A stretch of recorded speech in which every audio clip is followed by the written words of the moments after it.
Chapter 9, Practice Makes Perfect. Jacob had always believed that people revealed more of themselves in the spaces they called home. It was tricky. It was a long shot because he didn't want to have someone in their home field advantage. But offices were curated, cafes a bit too public, diners, well, you know how that goes. Murder mystery on Netflix. Restaurants a bit too loud. And yes, you could even hear that sound. Parks too transient. But at someone's home, no matter how polished, carried the weight of a person's habits, their fears, and their secrets. Although for Jacob, he was behind enemy lines. He was vulnerable. When the man opened the door to let him in, Jacob felt that familiar, quiet charge, as though he had been invited into a chamber that held more than just furniture. The living room was tidy, almost overly so, with throw pillows aligned like soldiers and the faint traces of lemon cleaner in the air. Everything looked like it lived where it's supposed to, but also not like it was. As if someone had once shared the space, but now it belonged to only one. Jake made a mental note. Absence had a way of showing itself, even when unspoken. "I appreciate you coming by," the man said, gesturing towards the couch. His tone was casual, but his eyes carried the tightness of someone rehearsing calm. Jacob took a seat, leaning back with the ease of someone who knew the less he pushed, the more someone might talk. They began with small talk, work, sports, stress, the sort of fillers that floats across the surface before either of them was ready to dive beneath it. Jacob let him lead, nodding here and there, mirroring the man so he would feel comfortable in conversation, and knowing that eventually the silence between sentences would demand something real of him. It came sooner than expected. You ever took a couple and think they've got it all figured out? The man asked, his gaze fixed on the muted television across the room. Jacob smiled faintly. Yeah, sometimes.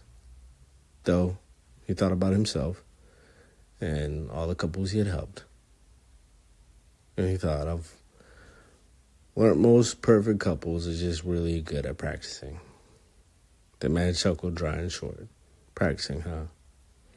Jacob glanced around the room again, noticing the framed photo, the man and the woman, both mid-laugh, caught in some summer sun. He nodded toward it. From the outside, it looks almost perfect.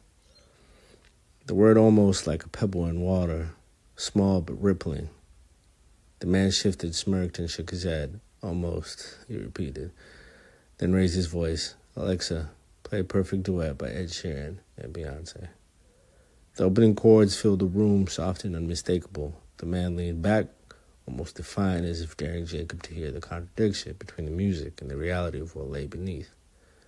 As Ed Sheeran's verse rolled in, the man spoke. We used to sing along to this song. Not out loud, but, just messing around in the kitchen. Should take Beyonce's part and I'd stumble through mine. It was definitely not perfect. But he was ours, so it seemed perfect. Jacob listened, not just to the confession, but the way the song threaded itself through silence. Music had a way of exposing the truth no words could carry. The man's voice cracked. Now it just feels like I'm practicing alone. Like she took her verse and walked away. And what's a duet without two voices? Jacob leaned forward. Practice isn't about perfection. It's about presence. You don't get better by just getting it right once. You get better by showing up each and every time. Even if it's messy. Even if sometimes you feel alone. The man rubbed his hands together, restless. But what if she doesn't come back? What if this practice is just me singing to empty walls? Beyonce's harmony rose then, powerful and clear, and the man's words faltered against them. He looked down, ashamed, at the fears forming in his eyes. She used to sing that part. That I was always practicing everything else. Work, gym, money, but never practicing us. Maybe she was right. I was always pushing away. It seemed like I was just threatening her, saying I was cheating.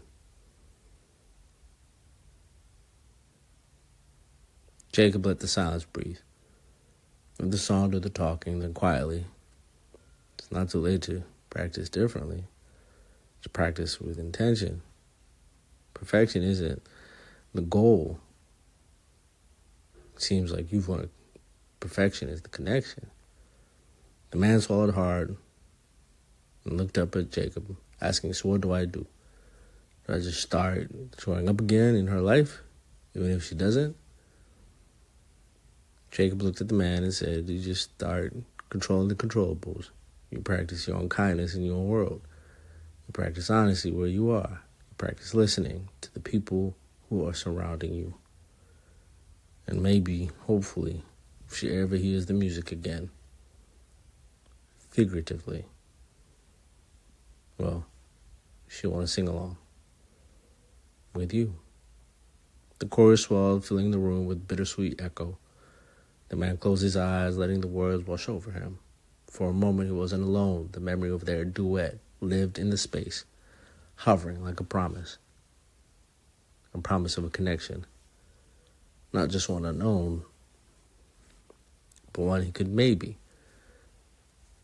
bring back through practicing. When the song faded, the silence that followed was heavy. Heaviness was in the hope. The man exhaled, a sound closer to relief than despair. Practice makes perfect, huh? Jacob stood up, placing his hand on the shoulder. Perfect practice makes it possible to be perfect. As Jacob left the house, the final refrain of the song lingered in his ears.